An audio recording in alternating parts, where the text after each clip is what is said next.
Di sudut bengkel, pandai besi yang remang-remang gema langkah kaki memecah kesunyian. Di sana berdiri seorang pemuda dengan wajah lusuh seolah seluruh tenaganya sudah dikuras habis. Tepat di hadapannya sebilah pedang memancarkan cahaya keemasan yang menyilaukan mata seterang matahari di siang bolong.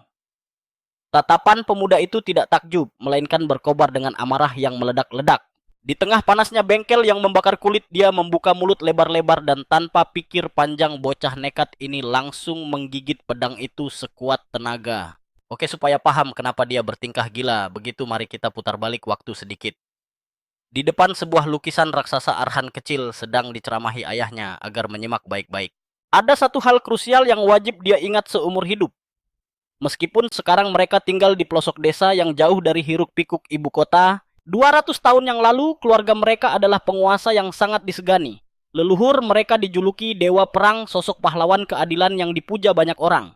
Konon klan mereka terpilih oleh pedang suci sehingga mampu melahirkan para pendekar pedang monster dari generasi ke generasi. Karena kehebatan itulah semua orang dulu menunduk hormat pada mereka dan memberi julukan mentereng, sang penjaga tak terkalahkan.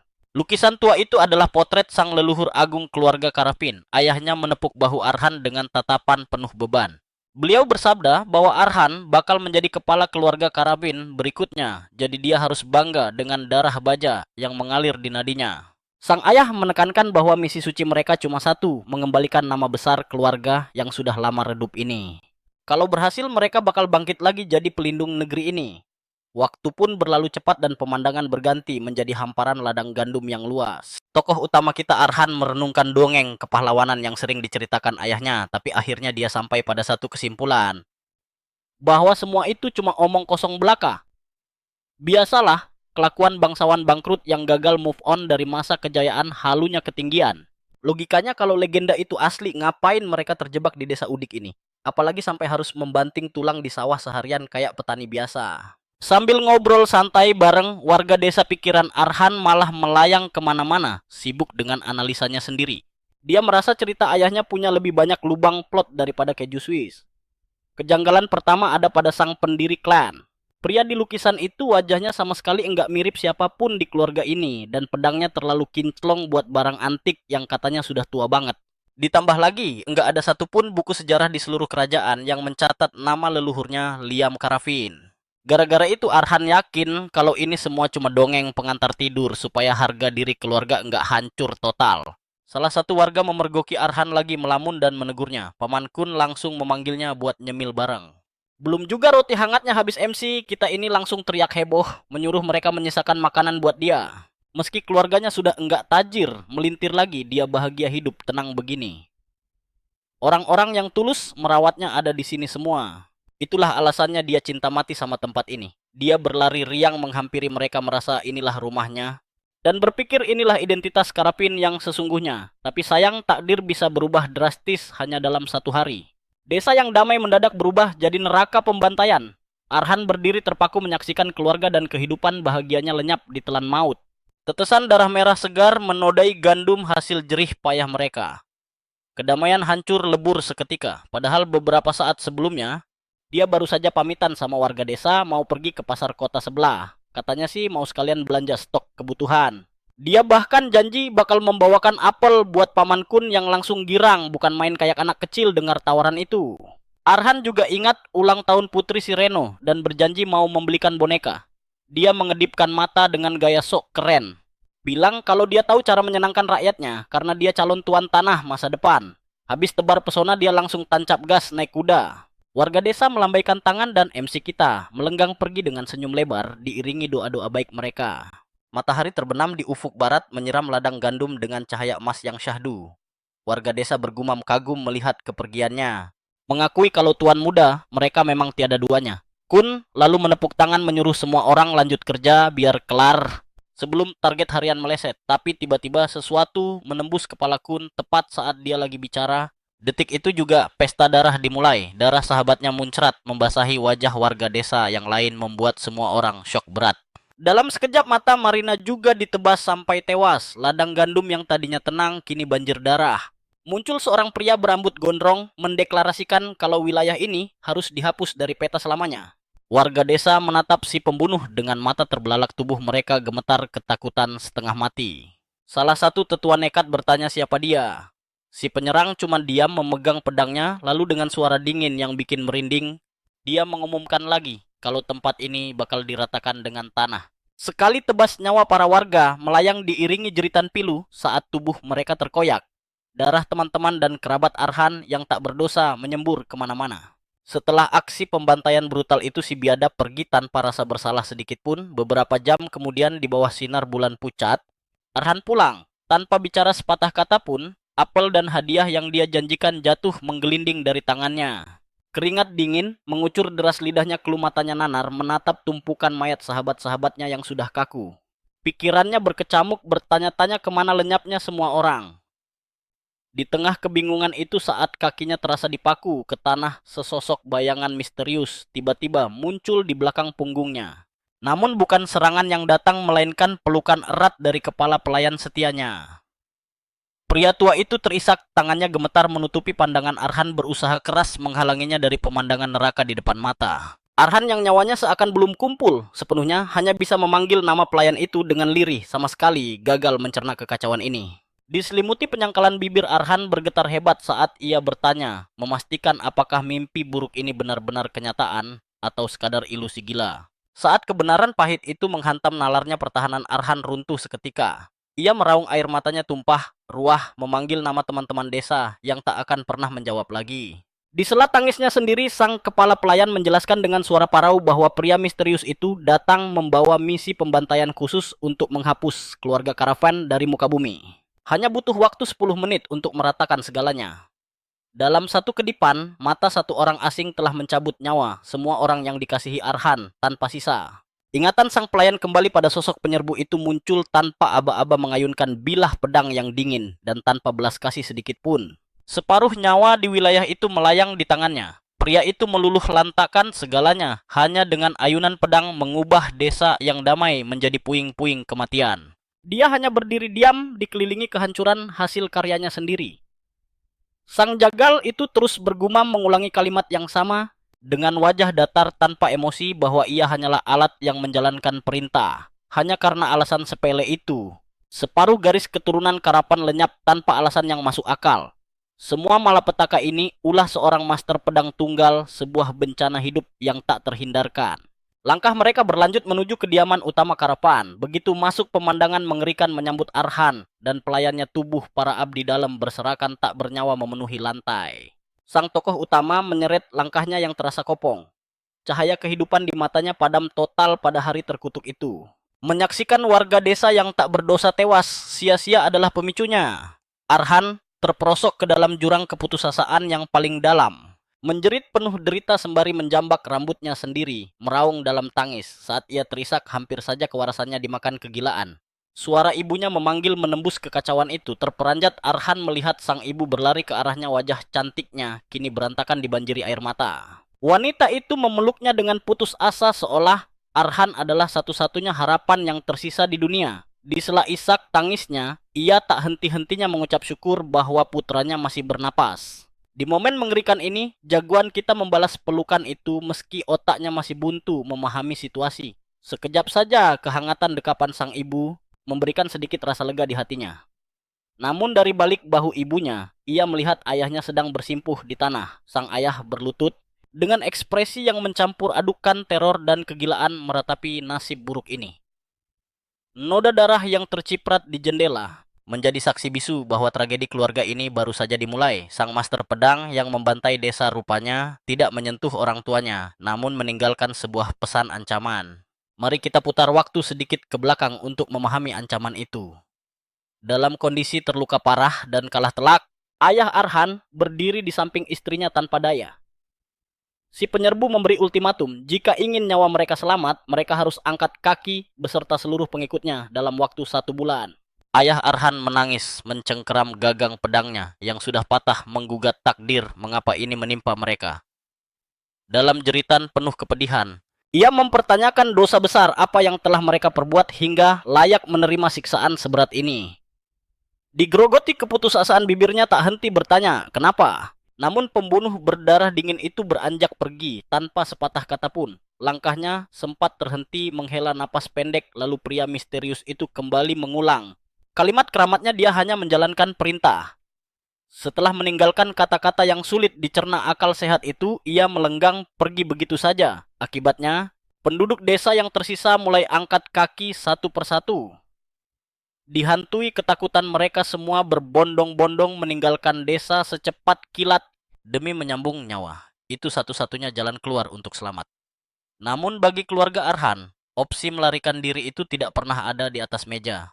Hancur di bawah beban tanggung jawab dan ketidakberdayaan, akal sehat ayah Arhan mulai retak. Ia mulai melukai dirinya sendiri, membenturkan tubuh ke dinding dalam kegilaan. Dia meracau bahwa tugasnya adalah menumpas kejahatan yang datang, bersumpah di hadapan langit bahwa kata menyerah tidak ada dalam kamusnya. Melihat suaminya tergelincir dalam kegilaan, ibu sang tokoh utama mengambil langkah tegas dan menemui Arhan. Ia memberitahu bahwa kereta kuda sudah disiapkan oleh kepala pelayan dan memerintahkan Arhan untuk lari sejauh mungkin demi bertahan hidup. Dalam kepanikan, Arhan memohon agar ibunya ikut lari bersamanya. Dan ayahnya juga. Namun sang ibu menjelaskan bahwa ayahnya tidak bisa pergi. Ia akan bertarung sebagai penguasa Karpen hingga titik darah penghabisan. Dan sebagai belahan jiwanya, ia akan tetap berdiri di sisi suaminya sampai akhir hayat. Jagoan kita menangis memohon agar ibunya tidak mengambil jalan nekat ini dan mendesak mereka untuk pergi bersama-sama. Saat itulah sang ibu membongkar rahasia bahwa kisah-kisah tentang leluhur mereka hanyalah isapan jempol belaka. Legenda tentang penjaga yang adil dan tak terkalahkan itu hanyalah dongeng yang penuh kebohongan. Dengan tatapan yang menembus jiwa, Ibu Arhan meminta putranya mengikat satu janji suci. Ia memaksa bocah itu bersumpah untuk tidak akan pernah menyentuh gagang pedang lagi seumur hidupnya dan harus bertahan hidup dengan cara apapun. Sambil membelai wajah dan menyeka air mata putranya, ia memintanya untuk mengubur dalam-dalam niat balas dendam dan hiduplah hanya untuk dirinya sendiri. Tepat pada detik itu, kepala pelayan muncul memberi kabar bahwa kereta kuda sudah siap berangkat. Sang ibu memerintahkan pelayan setia itu untuk menjaga Arhan dan membawanya lari ke ujung dunia. Pelayan itu menyambar tubuh si bocah yang langsung menjerit histeris, meraung bahwa ia tak sanggup meninggalkan ibunya. Dengan tatapan sendu namun penuh tekad, baja wanita itu bersiap mengucapkan salam perpisahan terakhir pada buah hatinya. Saat tubuhnya diseret paksa oleh kepala pelayan tokoh utama kita berteriak memanggil ibunya dengan kepedihan yang menyayat hati. Tangannya terulur ke depan, berusaha mati-matian menggapai sosok itu, namun sang ibu hanya terpaku di tempatnya menatap kepergiannya dengan senyuman pilu. Kalimat terakhir yang terucap dari bibirnya hanyalah, "Ibu mencintaimu, putraku." Adegan kemudian beralih kembali ke mansion tempat orang tua bocah itu tertinggal di dalam. Ayah MC kita sudah benar-benar kehilangan akal sehatnya di antara tumpukan buku. Pria itu tampak kacau dan terluka parah di tengah kekacauan perpustakaan pribadinya. Dengan tubuh bersimbah darah dan kelelahan, sang kepala keluarga Karavan sepertinya sudah kehilangan harapan. Istrinya memeluk erat dari belakang, memintanya untuk berhenti menanggung derita sendirian. Setidaknya di akhir hayat dengan lembut wanita itu berjanji akan menemaninya sampai titik darah penghabisan. Sementara itu di dalam kereta kuda, sang kepala pelayan memacu kendaraan membawa Arhan jauh dari tempat itu. Dia berpikir tuan muda harus melupakan semua ini karena si penyerang itu adalah bencana musibah alam seperti badai topan yang mustahil mereka lawan. Karena itulah dia memohon agar si bocah menerima tragedi ini dan melupakannya demi melanjutkan hidup. Si pelayan yakin orang tuanya pasti ingin dia terus melangkah maju. Tapi tiba-tiba jantungnya nyaris copot saat sadar tuan muda sudah tidak ada lagi di sana. Arhan sudah melompat dari kereta dengan kepalan tangan penuh tekad. Dia berlari balik arah karena tak sanggup pergi sendiri dan menelantarkan orang tuanya. MC kita menolak mentah-mentah untuk kabur sendirian dan membuang keluarganya begitu saja. Sambil berteriak, dia menegaskan keputusannya dan berlari secepat kilat kembali ke mansion. Dia pikir seorang master pedang juga masih manusia dan bisa dikalahkan. Selama 1 bulan terakhir, dia bahkan berhasil mendapatkan racun mematikan untuk rencana gilanya. Dia percaya kalau bisa menghantam musuh dengan racun itu, dia bisa menyelamatkan orang tuanya. Tapi, begitu sampai di mansion, langkahnya terhenti seketika, benar-benar ngeri melihat pemandangan di hadapannya. Matanya membelalak syok menyaksikan adegan mengerikan yang terpampang nyata. Kepala ayahnya tergantung di depan mansion bagaikan sebuah peringatan keras. Darahnya menetes perlahan menodai simbol kebanggaan keluarga Karavan. Si Master Pedang menyebutnya bodoh karena kembali ke lubang maut. Dengan nada mengejek dia bertanya apa bocah itu benar-benar balik. Cuman buat setor nyawa. Si penyusup tampak kesal bilang kalau dia sudah berbaik hati melepaskannya tadi. MC kita menjerit penuh penderitaan dan kebencian saat melihat ibunya terkapar tak bernyawa di tanah. Ibunya terbaring di kaki si pembunuh bayaran. Wajahnya pucat pasi dengan aliran darah merembes dari mulutnya. Ditelan amarah yang meledak-ledak, Arhan membidikan panah silangnya dan bersumpah akan membunuhnya. Si Master Pedang cuma menatapnya dengan sorot mata dingin tanpa emosi sedikit pun. MC kita menembakkan panah beracun itu. Anak panah melesat dengan kecepatan tinggi ke arah pria berambut putih tersebut. Senjata yang dia siapkan mati-matian itu adalah satu-satunya harapan, tapi rencananya gagal total dan kini dia jatuh berlutut tanpa senjata. Si Master Pedang mencengkeram leher MC kita dengan kuat dan mengangkatnya ke udara. Dia memamerkan botol racun itu dan berkomentar kalau bocah itu bahkan belum genap 18 tahun. Karena itu dia menyuruh Arhan menganggap dirinya beruntung sebab dia akan mengampuni nyawanya hari ini. Sambil mencengkeram wajahnya pria itu memperingatkan bahwa takkan ada jejak keluarga Karavan yang tersisa dan jika dia mencoba meneruskan garis keturunan si pembunuh akan memburunya lagi. Keluarga Karavan bakal lenyap di telan bumi dan dengan itu dia melepaskan bocah itu dan melenggang pergi. MC kita ambruk ke tanah jiwanya hancur berkeping-keping tanpa harapan. Menatap jasad ibunya, dia merasa sangat menyedihkan karena tak bisa berbuat apa-apa. Bersimpuh, dia memeluk tubuh dingin itu. Menangis histeris karena rasa sakit dan bersalah. Hari itu dia sadar telah kehilangan segalanya sekaligus. Atau begitulah pikirnya. Sampai pedang leluhurnya bersinar dengan cahaya biru. Tiba-tiba, Arhan terlempar kembali ke masa kecilnya, menatap sesuatu yang terang benderang. Suara misterius memanggil namanya dan menyuruhnya menunjukkan rasa hormat. Cahaya itu memancar langsung dari lukisan leluhurnya dan sepenuhnya menyelimuti dirinya. Sosok Liam Karavan, sang pendiri keluarga menampakkan diri, memanggilnya keturunan. 1 tahun telah berlalu sejak Arhan menguburkan semua orang dan selama itu isinya cuma dendam kesumat. Pria yang dia cari adalah pedang terkuat di benua ini, sosok pelindung kedamaian kerajaan. Terlebih lagi dia dipandang sebagai wali yang adil, sosok transenden dengan bakat gemilang. Nama orang yang merenggut segalanya dari Arhan adalah Carlos sang Master 10 Pedang. Tapi itu semua masih misteri karena MC kita tadinya tidak tahu siapa dalang di balik serangan itu. Dia bertanya-tanya rahasia apa yang disimpan keluarganya sampai harus bernasib tragis begini. Terlepas dari semua tanda tanya itu, satu hal yang pasti bagi pemuda itu. Nyawa semua orang di keluarga Karavan yang direnggut tanpa arti tak akan pernah kembali. Kembali ke momen tragedi, MC kita bertanya-tanya cahaya apa yang ada di depannya itu. Dia bahkan berpikir mungkin dia sudah gila akibat penderitaan bertubi-tubi dan masalah tanpa solusi. Bocah itu memasang wajah syok keringat dingin, mengucur melihat adegan tak masuk akal ini. Pedang leluhurnya mulai berpendar dengan cahaya biru yang menyilaukan tepat di hadapannya. Segera setelah itu, energi dahsyat meledak dari lukisan Liam Karavan. Suara misterius dan berwibawa memerintahkan Arhan Karavan untuk menunjukkan rasa hormat. Dari sana, arwah leluhurnya muncul dan memanggilnya keturunan. Hal yang tadinya dia kira cuma dongeng bohong, leluhur legendaris dari lukisan itu mewujud nyata tepat di depan matanya. Hujan turun deras di luar. Saat si bocah mencoba mencerna situasi gila ini, MC kita ingat pernah mendengar soal ini sebelumnya. Katanya orang dengan trauma psikologis parah. Kadang mata ini memang suka menipu dengan ilusi, tapi sosok gagah di depannya terlalu nyata untuk dianggap sekadar halusinasi. Liam menatap tajam seolah bisa membaca badai yang berkecamuk di hati pemuda itu. Dia bertanya santai apa si bocah takut sudah jadi gila atau cuma syok berat melihat hantu. Di siang bolong Arhan cuma bisa mematung, lidahnya keluh badannya kaku total. Dengan suara gemetar, dia akhirnya bertanya apa benar sosok itu adalah pendiri legendaris keluarganya.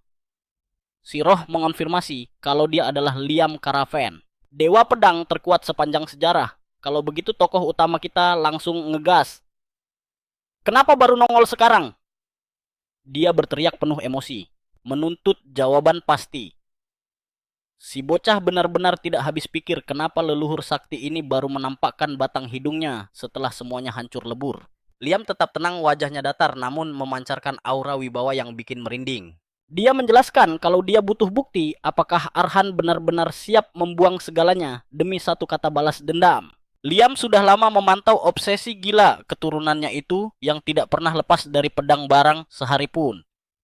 Latihan tanpa henti, memanjat dinding dan menyiksa diri sampai batas maksimal padahal bakatnya nol besar dan harapan suksesnya tipis sekali. Tapi tekadnya sekeras batu karang. Semangat Arhan tidak pernah goyah tidak sedetik pun selama masa-masa neraka itu. Liam bilang jawabannya simpel saja. Kebencian di mata cucunya itu akhirnya sudah mencapai kedalaman gelap yang dia harapkan. Lagi pula kesabaran Liam juga sudah habis. Hasrat membunuhnya untuk mencabik-cabik bajingan yang membantai keturunannya sudah diubun-ubun. Liam menegaskan kalau dalam sejarah benua ini ada satu hukum mutlak yang tak terbantahkan. Dia mengulurkan tangan dan bersabda bahwa seorang ahli pedang hanya bisa mati di tangan ahli pedang lainnya. Sang leluhur menjelaskan, biarpun Arhan latihan seumur hidup dia tidak akan pernah bisa menyentuh Carlos. Ahli pedang itu makhluk yang sudah melampaui nalar, sudah bukan manusia biasa lagi. Di antara para master pun Carlos itu ada di level dewa yang tak tersentuh. Tidak ada orang zaman sekarang yang bisa membunuhnya dan seiring waktu dia bakal makin sakti. Arhan syok berat sampai tak bisa berkata-kata mendengar fakta pahit soal kekuatan musuhnya. Jagoan kita ini bengong sadar kalau jurang kekuatan di antara mereka itu bagaikan langit dan bumi.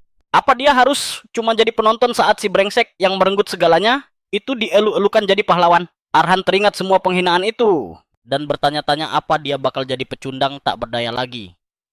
Tapi Liam memotong, ceritanya berubah sekarang karena aku turun tangan. Dengan bantuan ini, Arhan bisa jadi pedang yang jauh lebih tajam untuk mengadili pembunuh itu. Sang leluhur bilang cuman ada satu metode, satu-satunya jalan gila khas keluarga Karpen. Liam membocorkan solusinya dan menyuruh bocah itu untuk melahap pedangnya. Tokoh utama kita melongo kebingungan saat si roh menyebutnya pewaris darah baja. Adegan berpindah ke bengkel pandai besi yang gelap. Penuh senjata berjejer di rak, sebuah pedang menyala terang baru saja dipanggang di tungku api. Liam membongkar rahasia kalau darah Karaven itu tercampur darah bangsa kurcaci. Tokoh utama kita menatap nyalang ke dalam api. Wajahnya kusut karena kelelahan luar biasa. Dia menggenggam pedang membara itu bersiap melakukan hal gila yang diminta. Si roh menjelaskan kalau garis keturunan ini bermula darinya seorang setengah kurcaci. Dan meski tanpa fisik kerdil, ada kemampuan spesial yang diwariskan. Liam bilang, bakat itu adalah memakan pedang untuk menyerap memori dan teknik pemilik sebelumnya. Itulah rahasia dapur kenapa keluarga Karaven bisa terus mencetak ahli pedang hebat selama berabad-abad. Arhan merasa aneh, setahunya kurcaci itu teman besi dan api bukan pemakan besi. Dia tidak pernah dengar kemampuan ajaib begitu. Bagi jagoan kita ini terdengar seperti bualan orang gila yang bikin pusing. Tapi kebenaran cuma bisa dibuktikan lewat hasil dan dia tidak punya waktu untuk ragu-ragu. Dengan tekad bulat si bocah bertanya bagaimana caranya menelan pedang leluhur itu. Liam menjawab santai kalau caranya gampang banget dan to the point. Dia menjelaskan, panaskan saja bilahnya sampai lunak terus langsung kunyah dan telan selagi panas. Seolah itu camilan biasa tanpa rasa takut. Tokoh utama kita langsung keringat dingin, membayangkan harus makan logam panas. Dia curiga ini mimpi buruk atau dia lagi kerasukan setan iseng.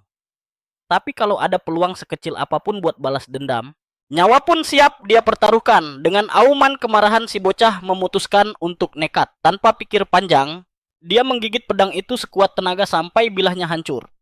Detik berikutnya rasa sakit yang biadab menyerangnya. Saat api dari pedang itu membakar isi perutnya, tokoh utama kita menjerit histeris saat api melahap seluruh tubuhnya. Kekuatan pedang itu membungkusnya dalam pusaran api yang mengamuk. Rasanya sakit bukan main. Seperti dipanggang hidup-hidup dari dalam, tubuhnya ditempa ulang dalam api saat dia menyerap semua kekuatan pedang itu. Setelah proses gila itu selesai, sisa pedang yang dia makan jatuh ke tanah, sudah tumpul dan tak berguna. Cahaya menyilaukan meledak dari dadanya dan si bocah ambruk ke belakang, tenaganya terkuras habis terkapar di tanah. Dia menggeliat kesakitan karena energi dahsyat yang mengambil alih tubuhnya. Napasnya tinggal satu-satu. Tubuhnya serasa dicabik-cabik, rasanya mau gila. Gigi MC kita gemeretak menahan siksaan itu mati-matian biar nggak pingsan konyol. Di detik-detik kritis itu memori sialan dari masa lalu malah membanjiri kepalanya. Tragedi hari itu berputar ulang. Bayangan orang tuanya desanya yang rata dengan tanah dan semua penderitaan itu. Wajah Carlos, si bajingan yang merampas segalanya, Terasa membakar ingatannya. Tiba-tiba kekuatan baru meledak dari dalam dirinya. Dengan penuh amarah dia mengepalkan tangan, merasakan tenaga leluhur mengalir deras di nadinya. Energi itu dipusatkan di tangan untuk menghancurkan rasa sakit dan ketakutan yang menghantui. Di tengah proses yang menyiksa itu, dia bersumpah pada dirinya sendiri kalau dia bakal sukses. Dia berteriak lantang kalau dia bakal jadi dewa pedang demi mencincang si brengsek itu. Tiba-tiba adegan berpindah ke pagi yang cerah di sebuah gubuk reot terpencil. Si MC langsung terbangun sambil jejeritan kayak baru dikejar setan dalam mimpi buruk. Jantungnya mau copot saking kencangnya. Arhan sadar dia masih bernapas dan langsung ngos-ngosan. Dia bingung, setengah mati rasanya kayak habis menelan setrika panas. Tapi badannya mulus, tanpa lecet sedikit pun. Dia mulai curiga, jangan-jangan kejadian gila kemarin cuma bunga tidur yang mengerikan. Tapi khayalannya buyar saat melihat gagang pedang masih tergeletak di lantai sebagai bukti nyata. Tiba-tiba, sebuah suara misterius muncul, langsung menghina fisik Arhan yang dianggap ampas. Meski begitu, suara itu memuji mental bajanya, yang ternyata lumayan juga. Tak lama kemudian muncul arwah kakek tua yang bilang kalau leluhur lain banyak yang nyerah gara-gara nggak kuat sakitnya. Si hantu bertanya apa sekarang. Arhan percaya sama dongeng bapaknya dulu sekaligus menegaskan kalau si MC tidak sedang halusinasi. Sadar situasi, pemuda itu langsung mode sopan dan memperkenalkan diri secara resmi sebagai Arhan Karavan. Dia langsung sujud sebagai tanda hormat pada pendiri keluarganya itu. Si kakek menyuruh Arhan memanggilnya guru. Mulai detik ini, sang pendiri menjelaskan kalau semua muridnya dulu memanggil begitu dan si bocah menurut saja biar cepat sakti. Masih sambil menata napas, Arhan mikir apa rencana gila leluhurnya berhasil. Dia teringat omongan Liam soal mendapatkan kekuatan instan kalau dia nekat menelan pedang itu. Itu janji manis si hantu semalam. Masih dalam posisi sujud di depan Liam, MC kita dengan polos bilang dia nggak merasakan perubahan apa-apa. Muka si leluhur langsung berubah serius, bilang ada masalah gawat. Dan itu salah Arhan. Si MC bengong nggak paham dan Liam akhirnya menjelaskan kalau rencananya mau mencetak dia jadi ahli pedang kilat. Tapi masalahnya darah keturunan Karavan sudah makin encer dan lemah dari generasi ke generasi. Akibatnya, kemampuan perut mereka buat mencerna kekuatan pedang jadi anjlok drastis. Liam merangkum nasib apes cicitnya itu, yang masih loading mencerna informasi. Intinya dengan kondisi ampas begini mustahil bagi Arhan buat menyerap esensi pedang itu. MC kita cuma diam, mematung di lantai mendengarkan kenyataan pahit dari Liam. Tapi, di luar dugaan si leluhur, bocah itu menerima nasib tanpa banyak bacot. Liam heran lihat reaksinya, tapi Arhan bilang dia sudah sadar diri kalau badannya memang produk gagal. Dia malah bilang meski hasilnya jelek, dia bersyukur masih ada jalan lain. Matanya langsung berbinar penuh harap saat paham kalau dia cuma perlu cari trik buat mencerna kekuatan itu. Liam sampai tertawa, ngakak kagum sama otak encer keturunannya ini. Dia memuji Arhan, bilang kalau kecerdasannya sudah selevel sama calon dewa pedang sejati. Setelah itu, Liam memberi petuah makin hancur, senjatanya makin bagus buat latihan. Dia minta si bocah mengantar dia ke tempat yang banyak rongsokan senjata tua. Sesampainya di kuburan senjata arwah leluhur itu, mewanti-wanti biar dia saja yang memilihkan menunya. MC kita nyeletuk kalau tempat ini auranya gelap banget, sarang favorit para dukun santet. Dia menjelaskan kalau semua sampah dari daerah kumuh dibuang ke sini. Makanya ini surga buat mencari senjata butut yang diminta Liam. Sebelum mulai si leluhur curhat kalau dulu dia juga hobi mengemil pedang. Di tempat rongsokan begini, dia mengenang pedang bekas mayat tentara kapak berdarah sampai tombak patah. Liam bilang dia sikat semua senjata yang nemu. Tujuannya cuma satu, jadi kuat biar nggak mati konyol di dunia yang kejam ini. Tiba-tiba memori lawas muncul di kepala Arhan, memperlihatkan sosok misterius. Dalam penglihatan itu, orang penuh perban bilang kalau serangan pertama itu nggak perlu pilih-pilih senjata. Memori itu ditutup dengan bayangan penyusup yang kena hajar telak saat baru mau menyerang. Adegan kembali ke realita Arhan di mana seorang preman berotot jatuh terjengkang dengan muka kaget setengah mati. Orang itu terkapar di tanah. Dan MC kita berdiri gagah di depannya sambil memegang senjata. Di belakang 3 kroco lain cuma bisa melongo melihat kejadian itu. 2 orang dari gerombolan itu rahangnya sampai mau jatuh melihat hasil duel dadakan yang tak terduga itu. Salah satu dari mereka bertanya apa ini cuma prank, karena rasanya nggak masuk akal. Tapi Arhan bilang nggak ada waktu buat ngobrol dan langsung menyerang lagi tanpa mikir dua kali. Dari kejauhan arwah Liam memperhatikan muridnya dengan tatapan tajam dan muka serius. Ternyata selama 1 bulan terakhir dia cuma mengajarkan satu hal ke cicitnya. Leluhur itu fokus gila-gilaan di fisik doang. Biar Arhan kuat lari berjam-jam tanpa gampang capek. Jadi intinya Liam belum mengajarkan jurus pedang apapun sama sekali. Biarpun begitu serangan barusan jadi bukti kalau tubuhnya mulai menyerap kekuatan itu dengan rakus. Liam menyeringai menyuruh cucunya itu pamer jurus pertama. Si tuan muda langsung menggenggam pedangnya, matanya menyala penuh tekad membara. Latar kembali ke kuburan senjata yang suram itu. Liam mendadak melankolis teringat masa lalu di mana nyawa melayang semudah membalikan telapak tangan demi sebuah perlindungan. Di hari itu malaikat maut sibuk bekerja. Ada yang gugur jadi pupuk tanah, tapi ada juga yang beruntung bisa melihat matahari terbit esok hari. Liam berpetuah meski nyawa hilang, jejak mereka takkan pernah pudar. Dan tepat di tengah tumpukan rongsokan besi tua itu, sebilah pedang memancarkan cahaya emas menyilaukan mata. Sang leluhur menatap tajam, akhirnya ketemu juga harta karun yang dicari-cari. Telunjuknya mengarah ke benda berkilau itu menyuruh Arhan memungutnya dari gundukan sampah. Inilah menu kedua yang wajib dilahap oleh penerusnya. 1 bulan berlalu, adegan berpindah ke sebuah wastu tua yang mandi cahaya bulan purnama, sunyi senyap bak rumah hantu. Sekelompok pria berwajah garang mendekat. Salah satu dari mereka celingukan merasa tempat itu kosong, melompong, tak berpenghuni. Merasa aman, mereka menerobos masuk. Ada yang menebak ini bekas laboratorium gila, tapi temannya langsung membantah mentah-mentah. Katanya ini paling cuma sarang bangsawan kere yang bangkrut. Mereka pun lanjut mengobrak-abrik isi rumah, menghirup aroma kekayaan yang masih tertinggal. 2 kroco bersorak girang membayangkan jarahan gampang tanpa perlawanan. Namun satu penyusup merasa ada yang janggal dan mulai memeriksa sudut ruangan dengan teliti. Saat itulah temannya menyadari sesuatu. Sepertinya penghuni tempat ini adalah seorang nyonya besar. Benar saja dia menemukan tumpukan kain yang terlipat rapi dan terawat. Ternyata baju wanita si penjahat langsung mengendus gaun itu bak. Anjing pelacak berkomentar kalau aroma kulit pemiliknya pasti kelas atas. Temannya menimpali dengan otak kotor kalau mereka pintar main malam ini bisa bersenang-senang lebih dari sekadar merampok. Si botak langsung nafsu mendengar ide itu, menjilati kapaknya dengan tatapan mesum yang bikin merinding. Suasana mendadak jadi panas. Para bandit itu sudah tak sabar ingin mencicipi sang nyonya. Tapi si pemegang tombak berteriak menyuruh mereka diam. Rombongan itu kaget setengah mati. Tiba-tiba sesosok bayangan melangkah keluar dari kegelapan, berdiri tegak menantang para bajingan itu. Ternyata itu Arhan. Dengan santai dia bilang kalau ibunya paling benci melihat rumah berantakan. Dia menyuruh si bandit melepaskan gaun itu kalau mau bicara baik-baik. Para penyusup itu melongo kebingungan, menatap bocah itu dengan ragu. Mereka mengira akan bertemu gadis cantik atau nyonya rumah, malah muncul anak ingusan. Sang tuan muda bertanya sinis, apa mereka datang minta makan atau cari tumpangan tidur kalau dia tidak keberatan punya tetangga baru. Si botak murka menganggap bocah ini sudah gila.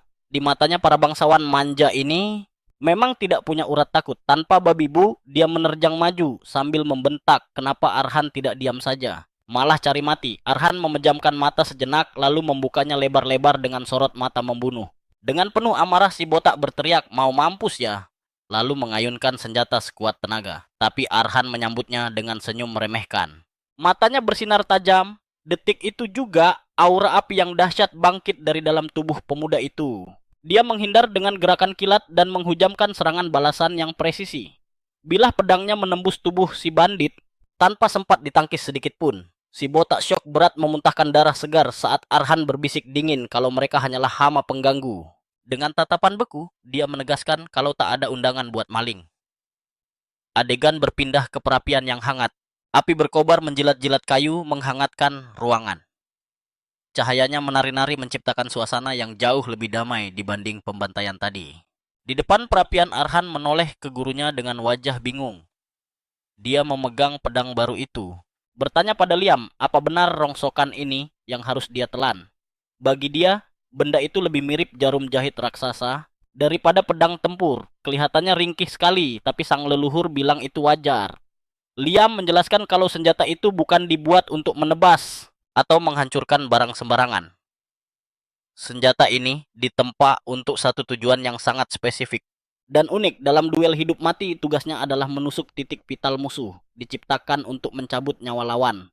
Dalam satu serangan telak, ini pedang yang didedikasikan hanya untuk tusukan maut. Arhan kaget mendengarnya, fungsinya cuma buat menusuk. Sang leluhur bisa membaca pikiran bocah itu yang merasa tombak pasti lebih berguna kalau tujuannya begitu. Tapi untuk tubuh Arhan yang masih lembek itu tak ada yang lebih berharga daripada memori yang tersimpan di dalam senjata tersebut. Liam lalu membocorkan fakta gila tentang pemilik sebelumnya. Sendirian berjuang sampai napas terakhir. Wanita itu membantai lebih dari 200 musuh. Dan yang paling bikin geleng-geleng kepala dia melakukannya dengan tubuh yang jauh lebih rapuh daripada Arhan. Makanya Liam menyuruhnya hormat sedikit dan melahap senjata itu dengan penuh rasa syukur. Meski logamnya ringan, beban sejarah yang dipikulnya sangat berat. Sang pendekar muda meletakkan pusaka itu ke dalam api, bersiap melakukan ritual lagi. Dengan mewarisi ingatan wanita tangguh itu, Arhan bakal panen banyak keuntungan. Tanpa banyak basa-basi, Arhan bersiap melahap seluruh energi dari bilah pedang misterius itu.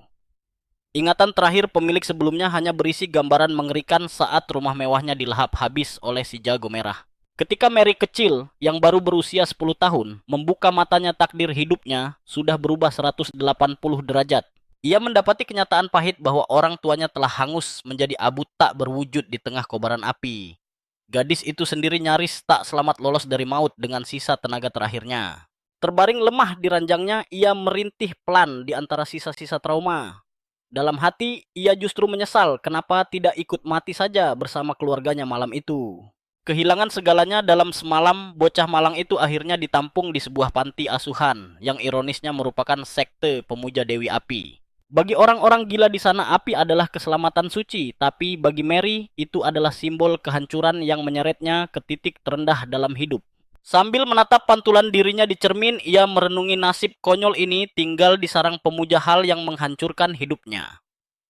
Dengan wajah penuh luka bakar, gadis itu sadar satu hal, bahwa ia tidak pernah benar-benar lolos dari jilatan api itu.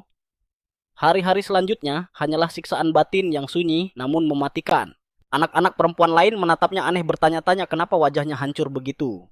Mereka yakin bekas luka itu adalah tanda kutukan atau karma buruk. Tatapan mereka penuh rasa jijik, tak ada yang mau dekat-dekat. Mereka semua memanggilnya monster dan memperlakukannya seperti makhluk gagal produk. Dengan hati yang remuk redam, gadis kecil itu mulai berharap hidupnya segera berakhir. Setiap malam doanya cuma satu, meminta malaikat maut segera datang menjemputnya. Ia ingin penderitaan ini disudahi, ingin lari dari mimpi buruk api yang menghantuinya dan tatapan jijik yang menyambutnya setiap kali ia bangun pagi. Namun skenario hidupnya berubah suatu hari ketika secercah harapan muncul. Mary melihat seorang pria sedang berlatih pedang di halaman, dan meskipun tekniknya terlihat kasar dan asal-asalan, Mary terpesona. Keindahan sabetan pedang itu seolah membuatnya lupa sejenak pada neraka dunia yang sedang ia jalani. Pria itu bernama Hegel, seorang pendekar pedang tua yang bekerja serabutan di panti asuhan tersebut. Normalnya Mary takkan berani bicara pada orang berwajah garang begitu, tapi hari itu adalah pengecualian. Gadis kecil itu melangkah mendekat dengan nyali yang entah datang dari mana. Ada tekad baru yang membara di matanya. Berdiri di hadapan sang kesatria tua, ia bertanya polos bagaimana caranya ia bisa menjadi kuat seperti si paman. Ia menegaskan ingin belajar dan menganggap ini sebagai langkah pertamanya untuk merasa hidup kembali. Hegel terdiam 1000 bahasa. Benar-benar kaget dengan permintaan bocah itu. Ia lantas menjawab ketus bahwa keahlian membunuh seperti ini tak ada gunanya, apalagi buat anak perempuan sepertinya. Sang pendekar memperingatkan bahwa pedang jenis itu hanya bagus untuk melukai diri sendiri. Meski sudah diusir halus dan disuruh balik ke kamar, Mary tetap keras kepala. Sambil mencengkeram dadanya sendiri, gadis itu memohon dengan sangat agar Hegel tidak menolaknya. Ajari aku jalan pedang, pintanya. Ia merasa jika bisa menguasai pedang api sengeri apapun di dunia ini, takkan bisa membuatnya takut lagi. Dengan semangat yang tak tergoyahkan, gadis kecil itu menyusul sang pendekar ke hutan. Akhirnya, Lulu Hegel membawanya ke sebuah tempat di mana terdapat tong berisi tumpukan pedang rongsokan. Tantangannya sederhana. Kalau kau bisa mengayunkan salah satu besi tua ini, aku akan mengajarimu.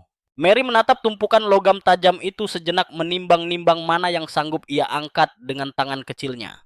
Ia sempat bertanya apakah ini sungguhan, dan si ksatria hanya menatapnya tajam tanpa ekspresi. Dari situ, tangan mungil gadis itu terulur dengan harapan baru.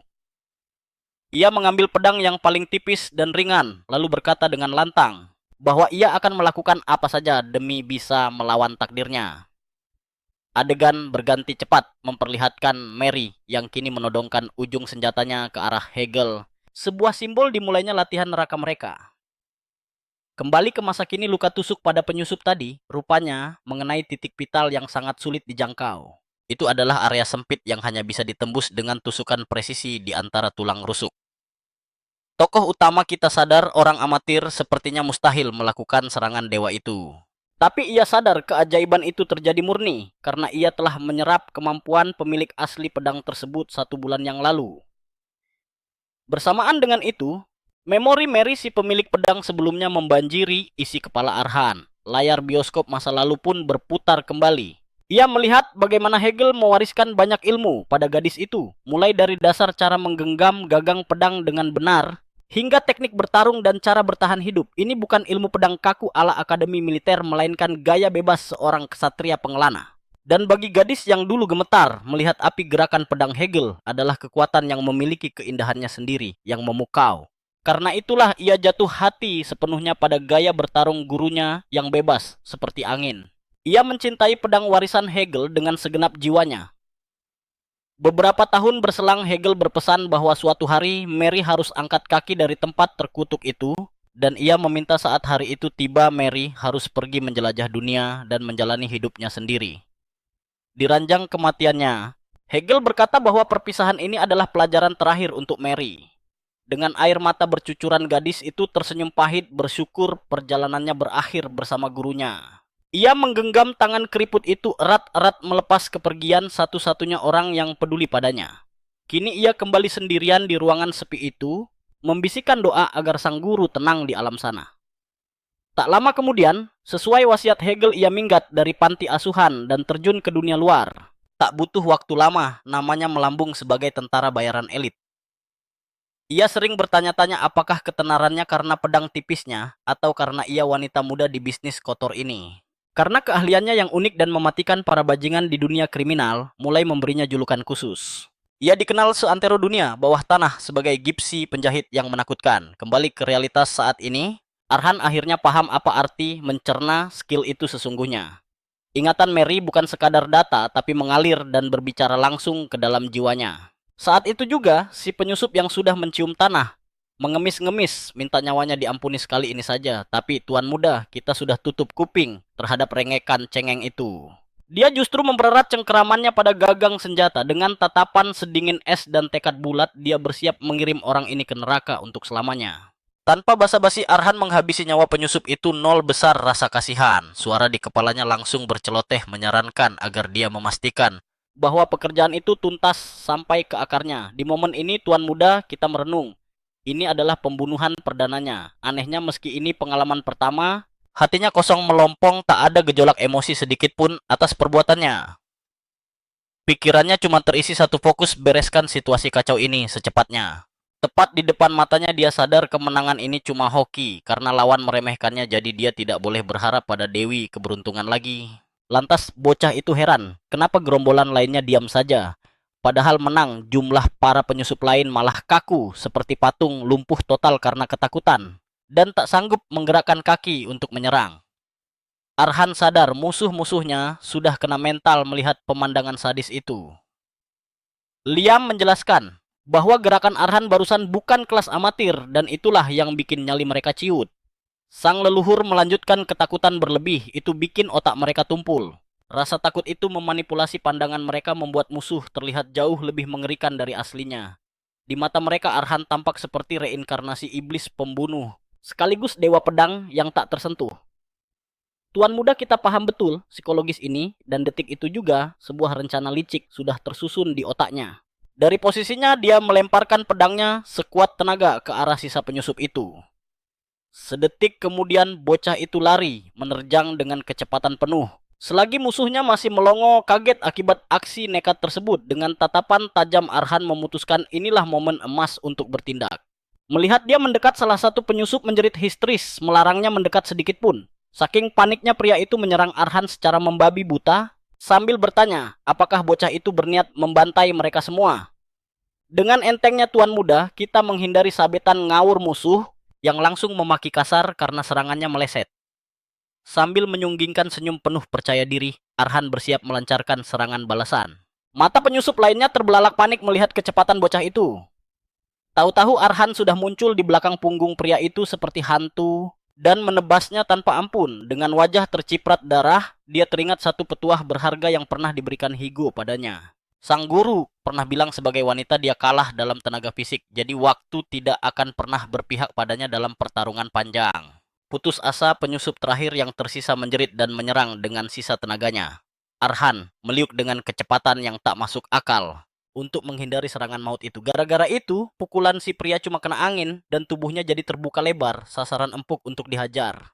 Karena itulah dia harus mengakhiri segalanya pada serangan pertama atau paling banter kedua. Seketika Arhan mendaratkan sayatan yang presisi dan kilat. Di sisi lawan si penyusup syok berat dan cuma bisa mengerang kesakitan saat kulitnya terbelah. Dengan teriakan penuh amarah, Tuan Muda kita mengirim musuh terakhir ke akhirat dengan tusukan di leher. Memori Higo bergema, jangan sibuk menambal apa yang kurang, tapi buatlah apa yang kau miliki bersinar terang. Di masa lalunya, Mary pernah menghadapi lawan tangguh dengan tatapan penuh tekad membaja. Kekuatan gadis itu terletak pada kelenturannya dan tubuh yang gesit bak penari. Berkat itu dia bisa menyerang dari posisi sesulit apapun. Tanpa hambatan juga, dari sudut mana saja bikin musuh mati kutu karena tak menduganya. Dalam satu gerakan akrobatik yang luar biasa, wanita muda itu meluncurkan serangan uniknya. Dengan cara ini, dia memangkas jarak dengan lawan yang masih bengong melihat atraksi itu. Begitulah caranya dia mengincar titik vital musuh dengan akurasi mematikan. Hasilnya selalu monoton, kemenangan sunyi yang cepat tanpa ada celah untuk menangkis. Adegan kembali ke masa kini, Arhan berdiri tegak di depan sisa-sisa musuh. Pria itu lumpuh total oleh teror setelah menyaksikan skill dewa bocah ingusan ini. Walau menggenggam belati tangannya gemetar hebat, otaknya nge-lag, tak bisa merespon apa yang baru saja terjadi. Ketakutan setengah mati, si penyusup bertanya-tanya, makhluk apa sebenarnya yang ada di depannya ini. Baginya Arhan sudah tak terlihat seperti manusia, melainkan reinkarnasi iblis pencabut nyawa. Di bawah sorot bulan purnama hutan malam itu akhirnya kembali tenang. Di sana Tuan Muda, kita sedang sibuk mengubur mayat orang-orang yang dikalahkannya, ketika sosok Liam tiba-tiba muncul dan bertanya apakah Arhan akhirnya sudah membuang keraguannya. Sang leluhur bilang dengan stamina badaknya yang sekarang dia bisa mengayunkan pedang seharian penuh. Makanya 4 bandit kroco itu sama sekali bukan tantangan berat baginya. Roh itu membocorkan rahasia dalam pertarungan hidup dan mati. Darah keturunan Karapan bakal mendidih makin kuat. Arhan terperangah sadar bahwa semua omongan gurunya adalah fakta 100%. Tubuhnya jadi lentur dan memori tempur Mary jadi makin jernih seiring pertarungan. Mulai dari situ, bocah itu pelan-pelan paham kekuatan dahsyat yang baru diterimanya. Dia bisa merasakan tekad yang dipakai gadis itu untuk melawan dunia.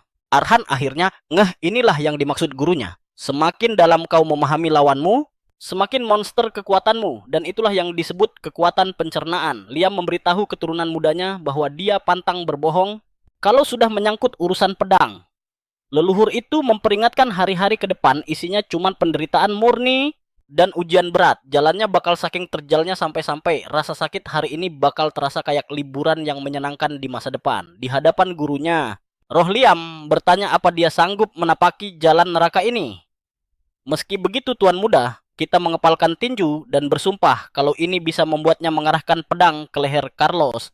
Dengan tatapan membara dia berteriak bahwa apapun yang terjadi dia bakal terus maju pantang mundur. Tapi tiba-tiba si bocah panik bukan main, keringat dingin bercucuran deras saat sadar ATM berjalannya alias sang guru tiba-tiba lenyap. Waktu berlalu cepat dan kamera kini menyorot Arhan yang sedang disiksa, berlatih keras. Dia baru sadar kalau jalan pintas menuju sukses itu isinya cuma penderitaan. Sambil merayap di tebing raksasa, Arhan mulai curiga jangan-jangan dia kena tipu leluhurnya sendiri. Dari bawah gunung itu tingginya nggak ngotak dan latihannya bener-bener di luar nalar manusia. Dengan napas Senin Kamis dan badan remuk redam, si bocah mulai mempertanyakan hidupnya. Apa ia harus sengsara begini cuman buat balas dendam? Tiba-tiba Liam muncul entah dari mana, nanya kemana perginya tatapan garang yang kemarin sempat dia pamerkan. Dan kenapa sekarang mental tempenya kumat lagi? Tapi si kakek tua itu malah bilang kalau rasa ragu itu justru salah satu modal utamanya. Dan memang dasar sifatnya begitu dari Orok. Sang roh bilang dia bakal benerin mental itu nanti, tapi sekarang dia bakal kasih asupan info biar si bocah nggak mati penasaran. Dia mulai berceramah kalau jalan pedang itu punya 5 kasta. Kasta paling bawah alias level kroco disebut pemula. Naik dikit ada penapak pedang, pelari pedang, terus pakar senjata. Nah, di puncak rantai makanan para pendekar pedang ini, ada tingkatan yang udah dianggap setara dewa. Semua ksatria bakal otomatis sungkem dan cium tangan di depan sosok yang nyentuh level ini. Itulah ranah pedang jiwa sang master pedang kasta tertinggi. Liam lalu iseng nanya, kira-kira Arhan merasa ada di level mana sekarang? Sambil nyengir kecut, Arhan bilang, dia sadar diri kok, nggak perlu diperjelas lagi posisinya di mana. Dia ngeh kalau syarat mutlak jadi master pedang itu harus punya jantung mana. Jadi kesimpulannya gampang. Dia bahkan belum lolos kualifikasi buat jadi kroco tingkat pemula. Liam manggut-manggut membenarkan fakta pahit itu. Si bocah ibaratnya belum login ke game dunia persilatan. Makanya siksaan ini tujuannya cuma buat nganterin dia ke gerbang start sebagai pemula. Inti dari semua drama ini cuma buat bikin satu jantung mana. Arhan langsung shock berat. Dia teriak masa iya dia harus setor nyawa cuma buat beginian doang. Dia nggak habis pikir harus latihan di tempat yang bikin jantungan tiap detik cuma demi itu. Pikirnya ini kan zaman modern. Tinggal tenggak ramuan alkemis atau minta ksatria transfer mana dikit beres kan. Instan nggak pakai ribet buat bangkitin rasa. Dia ngomel kalau nona-nona bangsawan yang cuma belajar bela diri cantik aja bisa punya jantung mana gara-gara cara instan itu. Kenapa sih leluhurnya ini hobi banget cari jalan susah? Sambil gelantungan kayak jemuran di tebing dia bener-bener gagal paham sama logika si kakek. Liam santai aja mengiyakan komplain itu bilang kalau bikin jantung mana emang gampang dan cara pasaran di luar sana juga bakal berhasil. Tapi masalahnya darah keluarga Karavan itu isinya kekuatan baja murni, jadi butuh wadah yang gila kuatnya buat nampung. Jantung orang biasa bakal meledak atau paling mentok cuman bisa bawa dia ke level jagoan kampung alias batas manusia biasa. Makanya kalau ambisinya mau jadi master pedang beneran dia wajib punya satu aset vital. Sebuah jantung yang enggak bakal lecet sedikit pun. Biarpun dihantam seluruh dunia sekalipun, jantung baja yang sejati. Lalu sang leluhur membocorkan rahasia dapur. Cuman ada satu resep buat menempa jantung gila macam itu. Caranya adalah memaksa tubuh sampai ke titik di mana dia mengemis minta jantung mana. Dan buat itu, dia harus geber fisiknya sampai nyaris pingsan lagi dan lagi tanpa ampun. Sang roh bilang kalau dari sekian banyak cucu cicitnya, cuma segelintir yang sanggup namatin latihan neraka ini. Prosesnya saking sadis dan menyakitkan kebanyakan pada nyerah di tengah jalan. Tapi mereka yang mental baja dan bertahan sampai garis finish, semuanya sukses jadi master pedang yang legendaris. Si roh terus nanya ke cucu ingusannya itu cerita barusan bikin semangat atau malah makin jiper. Tangan Arhan mulai gemetar dan melorot dari batu, kayaknya baterainya udah mau habis. Tapi melihat nyala api tekad di mata bocah itu, Liam tersenyum puas dan bilang kalau soal pedang dia pantang tipu-tipu. Dengan senyum nekat Arhan bilang itu bensin yang lebih dari cukup buat dia. Si bocah teriak lantang kalau jantung mana miliknya bakal beda level sama produk pasaran satu-satunya di dunia. Malam pun turun di bawah sinar bulan purnama bikin suasana jadi dramatis dan penuh misteri. Tak lama kemudian, scene berpindah ke desa Timur Campbell di wilayah Perdi. Di dalam kedai yang ribut seorang pria membuka topik. Apa mereka udah dengar gosip miring soal desa Karavan? Orang di sebelahnya heran ngapain juga bahas tempat terkutuk itu. Tempat di mana nggak ada tanda kehidupan setahun terakhir. Si pria pertama bilang dia nggak tahu detailnya tapi jelas ada sesuatu yang ngeri di sana. Katanya semua bandit yang coba-coba mampir ke sana langsung lenyap tanpa jejak. Ada yang bilang itu ulah serbuan monster. Ada juga yang nebak itu kerjaan penyihir aliran sesat. Intinya kesimpulan warga cuma satu, jangan cari mati ke desa itu kalau masih sayang nyawa. Seorang pria misterius dengan tudung kepala diam-diam nguping pembicaraan itu dari mejanya. Dia bergumam dalam hati soal desa masuk gratis keluar nama itu.